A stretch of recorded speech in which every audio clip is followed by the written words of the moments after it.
వీక్షకులందరికీ నమస్కారం. ప్రతి రంగంలో పోటీ పెరిగిపోతూ ఉంది. ఆ పోటీలో తట్టుకోలేక కొందరు ఆత్మహత్యలకు పాల్పడుతున్నారు. ముఖ్యంగా వ్యవసాయ రంగంలో జరిగిన ఆత్మహత్యలు ఈ ప్రపంచంలో ఏ రంగంలో కూడా చోటు చేసుకోలేదు. భారతదేశంలో గడిచిన 3 దశాబ్దాల్లో వ్యవసాయ రంగంలో రైతులు 8 లక్షల మంది రైతులు ఆత్మహత్యలకు పాల్పడ్డారు. ముఖ్యంగా వ్యవసాయంలో వస్తున్న నష్టాల వల్లే. ఇంకా తర్వాత కేంద్ర ప్రభుత్వం ఒకసారి రుణమాఫీ చేసింది. బీజేపీ ప్రభుత్వం వచ్చిన తర్వాత పిఎం కిసాన్ యోజన పథకం పేరుతో రైతుల ఖాతాలో డబ్బులు వేస్తూ ఉన్నారు. ఆయా రాష్ట్ర ప్రభుత్వాలు రైతు భరోసా అనే పేరుతో, అన్నదాత సుఖీభావ పేరుతో, రకరకాల పేర్లతో రైతులకి కొంత సపోర్ట్ ఇస్తూ ఉన్నాయి.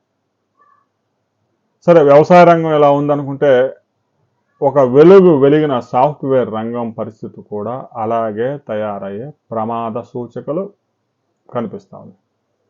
ప్రమాద గంటికలు మోగుతూ ఉన్నాయి. ఎప్పుడైతే ఆర్టిఫిషియల్ ఇంటెలిజెన్స్ చాట్ జీపీటీలు వచ్చాయో టెకీల పరిస్థితి భయంకరంగా ఆందోళనకరంగా తయారైంది.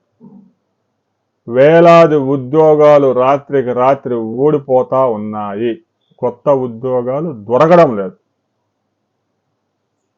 ఒక 10 సంవత్సరాలు ఇండస్ట్రీలో ఐటీ సాఫ్ట్వేర్ ఇంజనీర్గా పనిచేసిన ఉద్యోగి ఒక్కసారి రాత్రికి రాత్రి మెయిల్ వచ్చి జాబ్ పోతే అతనికి ఉద్యోగం దొరకడమే లేదు మార్కెట్లో. మరలా తాజాగా హైదరాబాదుకు చెందిన టెకీ జంట బెంగళూరులో ఆత్మహత్యకు పాల్పడడం, ఏ కారణంగా వారి ఉద్యోగాలు ఊడిపోయి ఆర్థికంగా చితికిపోయి ఈఎంఐలు కట్టలేక ఆత్మహత్యలకు పాల్పడ్డారు అనే సంచలన విషయం ఇప్పుడు మీడియాలో, సోషల్ మీడియాలో జాతీయ స్థాయిలో, ప్రపంచ స్థాయిలో చర్చకు దారితీసింది. అయితే ఉద్యోగం పోతేనే ఆత్మహత్య చేసుకోవాలా అని కొంతమంది వాదించవచ్చు. కానీ ఒకసారి ఉద్యోగంలోకి జాయిన్ అయిన తర్వాత ఈఎంఐతో హౌస్, ఈఎంఐతో కారు, ఈఎంఐతో రకరకాల వస్తువులు, క్రెడిట్ కార్డులు, ప్రతి నెల ఉద్యోగం ఆ ఉద్యోగం వచ్చే జీతాన్ని బట్టి 70,000 నుంచి 80,000, 1,00,000, 2 లక్షలు, 3 లక్షలు ఈఎంఐస్ పే చేయాలి. అట్లా జీతం పడగానే 70% కట్ అయిపోయేటోళ్ళు చాలామంది ఉన్నారు. అలాంటి పరిస్థితుల్లో సమాజం ఉన్నప్పుడు ఉద్యోగం పోవడం అనేది చాలా ఆందోళన కలిగించే విషయం. ఏ కారణంగా సాఫ్ట్వేర్ ఉద్యోగాలు లక్షల్లో ఓడిపోతా ఉన్నాయి. దీనికి ఉద్యోగులు కూడా సిద్ధంగా ఉండాలి.